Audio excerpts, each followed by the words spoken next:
ఈ జడా శ్రావణ్ కుమార్ ఈయన గౌరవ పవన్ కళ్యాణ్ గారి మీద ఇన్కమ్ ట్యాక్స్ డిపార్ట్మెంట్లో నేను ఇన్వెస్టిగేట్ చేయండి అని చెప్పి నేను ఒక పిటిషన్ పెడతాను, అది కూడా సరిపోకపోతే హైకోర్టుకి వెళ్తాను, సుప్రీంకోర్టుకి వెళ్తానని చెప్పి ఆయన ఒక కామెంట్ చేశారు.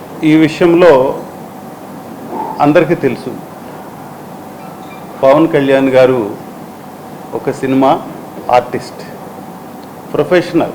వారి ఇన్కమ్ ట్యాక్స్కి సంబంధించిన విషయాలన్నీ కూడా అఫిడవిట్లో పొందుపరిచారు. 24లో 2024 అఫిడవిట్ చూసినట్టయితే 18-19 నుంచి 22-23 వరకు కూడా ప్రతి సంవత్సరం ఆయనకు వచ్చిన total income is different from net income. ఆ టోటల్ ఇన్కమ్ ఎంత అనేది కూడా వారు ఇవ్వటం జరిగింది. 12 కోట్లు, ఒక సంవత్సరం 1 కోటి, మ్యాక్సిమం 2021-22లో 30 కోట్లు మ్యాక్సిమం చూపించారు. అది టోటల్ ఇన్కమ్. ప్రతి ఈ టెక్నికల్గా ప్రొఫెషనల్ ఆర్టిస్ట్కి కూడా చాలా రకాలైన ఎక్స్పెండిచర్ ఉంటుంది. Security, transport. మామూలు సెక్యూరిటీ అంటే మామూలుగా ఉండదు వారికి. ఆ సెక్యూరిటీ అంటే బౌన్సర్స్ అని మీకు అందరికి తెలియంది కాదు. ట్రాన్స్పోర్ట్ కూడా చాలా కాస్ట్లీ ట్రాన్స్పోర్ట్.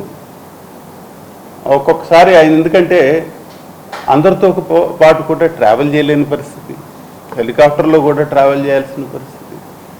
ఇలా ఒక ఇదేమిటిది కోటింగ్కి చేసే వాళ్ళు కూడా చాలామంది ఉంటారు. రకరకాలైన టెక్నికల్ పీపుల్, టెక్నీషియన్స్ పనిచేస్తూ ఉంటారు ఆయన. కాబట్టి ఇన్సిడెంటల్ ఛార్జెస్ కానీ లేకపోతే ఎక్స్పెన్సెస్ కానీ చాలా ఎక్కువగా ఉంటాయి. 50-60% ఆయనకు వచ్చింది ఆ సంవత్సరం టోటల్ ఇన్కమ్ 12 కోట్లు అయితే నెట్ ఇన్కమ్ ఎంత ఉంటుంది? ఇది అక్కడ ఉన్న పరిస్థితి. ఇలాగా వారు ఖచ్చితంగా ఇన్కమ్ ట్యాక్స్ రిటర్న్స్ వేయటం జరిగింది. అది క్లారిటీ ఉంది, మేము వేసాం. గత 30-35 సంవత్సరాలుగా నేను ఒక ఎంప్లాయీగా, ఒక ఐఏఎస్ ఆఫీసర్గా నేను ఇన్కమ్ ట్యాక్స్ రిటర్న్స్ ఫైల్ చేశా. అలాగే ఎలక్షన్కి వచ్చిన తర్వాత 2024కి అఫిడవిట్లో నేను కూడా ఫర్నిష్ చేసే ఇన్ఫర్మేషన్ అంతా. సో ఇది తెలియాల, అసలు టోటల్ ఇన్కమ్ ఏమిటి, లేకపోతే ఈ నెట్ ఇన్కమ్ ఏమిటి, అసలు ఎంత వచ్చి ఉంటుంది ఏమిటని. ఇది ఒక అంశం కాగా, రెండోది వారు చెప్పినది వేరు, ఈయన చెప్పేది వేరు.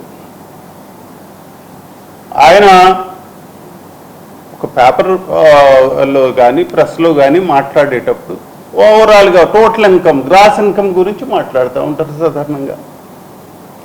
దాన్ని ఎవిడెన్స్గా ఉండదు, దాన్ని పరిగణనలో తీసుకొని ఇన్కమ్ ట్యాక్స్ ఫైల్ చేయరు. దాని మీద ఉండే డిడక్షన్స్, ఎక్స్పెన్సెస్ ఇవన్నీ పోగా వచ్చిన వాటి మీద ఇన్కమ్ ట్యాక్స్ కట్టాల్సి వస్తుంది. వారే చెప్పారు ఎంత కట్టాము అని కొన్ని వీడియోల్లో. కాబట్టి ఇలాంటి ఒకటి ఆయన 22 రోజులు నేను సినిమా చేస్తానని చెప్తే ఈయన 50 రోజులు క్యాల్కులేట్ చేస్తాడు.